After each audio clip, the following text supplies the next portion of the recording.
Hi, Mystery Recap here. Today, I'm going to explain an American horror film called The Boy.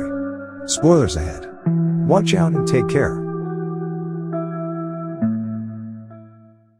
A woman named Greta Evans travels to the United Kingdom after being hired as a nanny by a rich family. Upon her arrival, she immediately takes off her shoes and looks around the mansion because the owner is away. She is surprised by the arrival of a man named Malcolm. Malcolm himself is a local delivery man who stops by often. Then Malcolm invites Greta for a tour. Not long after, comes an elderly woman, Mrs. Heelshear, the house owner's wife. Mrs. Heelshear asks where Greta's shoes are.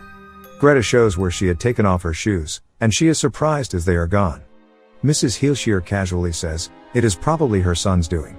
Then Mrs. Heelshear invites Greta to meet her husband, Mr. Heelshear. She also introduces her to the boy she is supposed to babysit.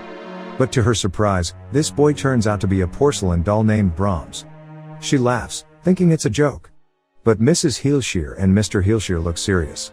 Mrs. Heelshear tells Greta that many nannies had applied for the job, but Brahms turned them down because they are neither young nor beautiful. The Heelshears teach Greta on taking care of Brahms, leaving her a list of strict rules to follow. This includes reading to Brahms in a loud and clear voice, playing loud music for him, keeping the leftovers in the fridge, setting a mousetrap, and giving Brahms a goodnight kiss. Mrs. Heelshear tells Greta that Brahms is shy and only moves when no one is watching. Mr. and Mrs. Heelshear then ask Brahms his opinion on Greta. Greta feels strange with what she sees. Mr. Heelshear closes the door for privacy. Before long, the two of them come out and tell Greta that Brahms likes Greta and he wants her to babysit him. Greta calls her sister to tell her about her experience in the house. The following day, Greta hears Mrs. Heelshear, who is angry because it turns out that Brahms ransacked his room. Then, Mr. Heelshear comes, saying that they are going on vacation, leaving Greta alone with Brahms. Mr. Heelshear shows some of Greta's schedules for the next few days. After they leave, Greta begins to ignore the rules, leaving Brahms alone.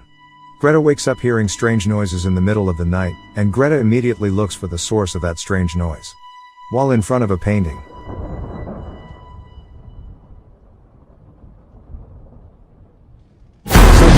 is coming right out of a wall to choke her. It turns out to be a nightmare. Then Greta checks into Brahms' room and sees tears welling up in his eyes. When examined, it turns out that the ceiling is leaking. That night, suddenly, Greta gets a call. But when she picks it up, no one speaks. In the morning, Malcolm comes to deliver groceries, and Greta asks a few questions about Brahms. Malcolm tells her that Brahms was once a real boy and was the only child of Mr. and Mrs. Heelshear. But then, one day, their house caught fire and after not being able to escape on time, Brahms died. The doll is simply a coping mechanism for the family to deal with their loss. Malcolm then asks her out for a date that night. Greta agrees. Greta gets ready for the date. While on the phone with her sister, Greta sees that Brahms is watching her, and she closes the door. Greta continues to shower. However, she is surprised to find that her hair has been cut, and her dress and necklace are missing. Greta then rushes to look for it. She is lured to the attic by strange noises. She climbs the ladder and suddenly, the attic ladder closes by itself. Greta is locked inside. Malcolm comes to pick up Greta, and Greta shouts for help, but Malcolm doesn't hear her. And he leaves instead. Greta then tries to find another way out. Then suddenly, a huge shadow appears in front of her face, shocking her. And she faints. In the morning, when Greta wakes up, she is mysteriously let out. She explains to Malcolm what happened last night. It turns out that the ladder can close and open on its own. Greta asks Malcolm about Brahms once again, and he states that there are two rumors about Brahms.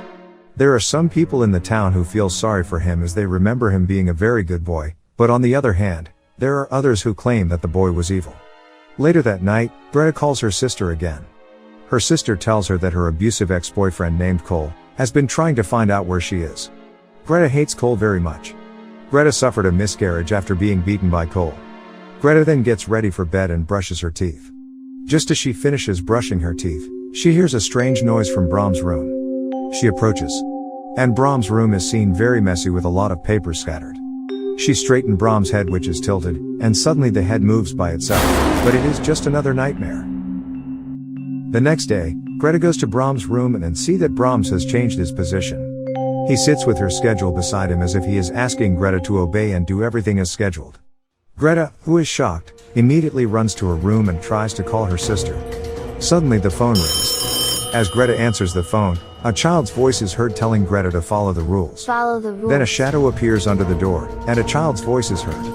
Greta now realizes that the doll holds far more secrets than she had initially imagined. The doll is alive. Greta then opens the door and sees a tray of food filled with sandwiches that Brahms has given her. At that time, Greta has mixed feelings. It turns out that Brahms doesn't want to hurt her, he just wants her attention.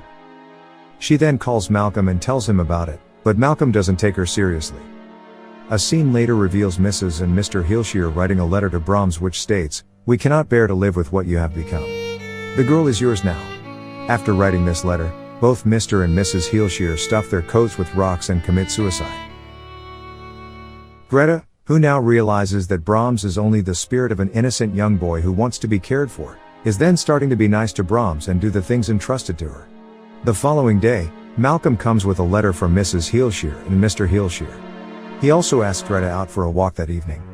However, Greta now feels responsible for Brahms and refuses Malcolm's invitation. Disappointed, Malcolm leaves. Greta is then surprised by Brahms, who can move places by himself. The following day, Greta asks Malcolm to come, to show that Brahms is actually alive. At first, she fails to prove it because the doll only moves when no one is watching. So she then leaves the doll alone and it moves. Eventually, Malcolm believes her. That night, Malcolm stays with Greta. The two are spending their time together. But their activity is stopped by Brahms, who is possibly jealous. Then the two of them have a conversation in the kitchen. Malcolm realizes that Greta is getting attached to him. He warns her by disclosing a more detailed story surrounding Brahms' death. According to what he knows, when he was a child, Brahms used to play with another girl of his age named Emily Cribbs. On Brahms' 8th birthday, Emily went to play with Brahms in the Heelshire mansion and never returned. Her body was later discovered in the woods with her skull crushed. When the cops arrived at the mansion to question the young boy, it was already burning down and Brahms was later found dead. With this, Malcolm concludes that Brahms' spirit, which resides in the doll, could possibly be evil.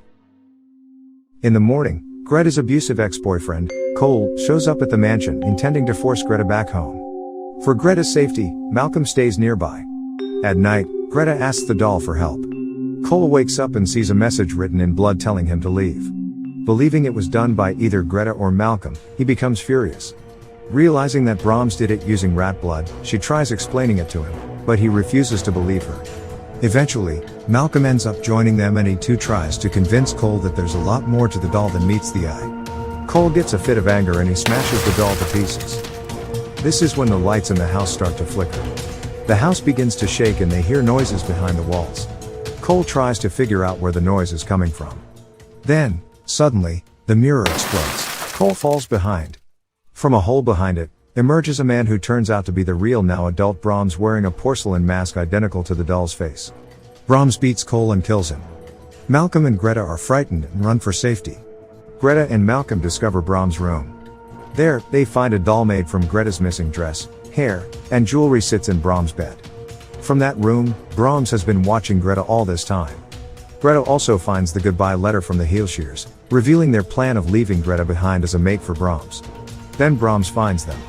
Brahms knocks out Malcolm, threatening to kill him if Greta leaves. Greta is able to escape the house but returns to save Malcolm. Arming herself with a screwdriver, she invokes the rules and forces Brahms to bed. He asks for a goodnight kiss. When he tries to kiss her, she stabs him. Brahms tries to choke her but she pushes the weapon in deeper and he collapses. Greta rescues Malcolm and they escape the house. In the closing scene of the film, Brahms can be seen putting back pieces of the doll together, suggesting that he is probably still alive. From all of this, we can deduce that Brahms never died in the first place. He was always a twisted little kid and he ended up murdering Emily Cribbs on his 8th birthday. To save him from the world, his parents burned their own house and faked his death, and hid him in the walls of their grand mansion. It also reflects on why Mr. and Mrs. Heelshire committed suicide. Eventually, their guilt outweighed their love for their child and they decided to end their own suffering. Also, there are several hints dropped throughout the runtime of the film, that lead up to its big reveal. In the beginning of the movie, when Mrs. Heelshire tells Greta about the rules of the house, she makes it clear that Brahms likes his music loud. This suggests that since Brahms lives in the walls, music or anything that is being read out to him should be loud enough to be audible through the walls. The Heelshires also seem to be very particular about keeping their house vermin free. They emphasize on how she's expected to keep the mouse traps clean so that none of the mice enter the walls of the house. Mrs. Heelshear also tells her that they save all of their uneaten food, and it is pretty obvious that all of this food goes to Brahms. Mrs. Heelshear tells Greta that Brahms is shy and only moves when no one is watching. This shows that the doll was never actually moving on its own but was being moved by the real Brahms who lives in the walls. That's my explanation for the movie.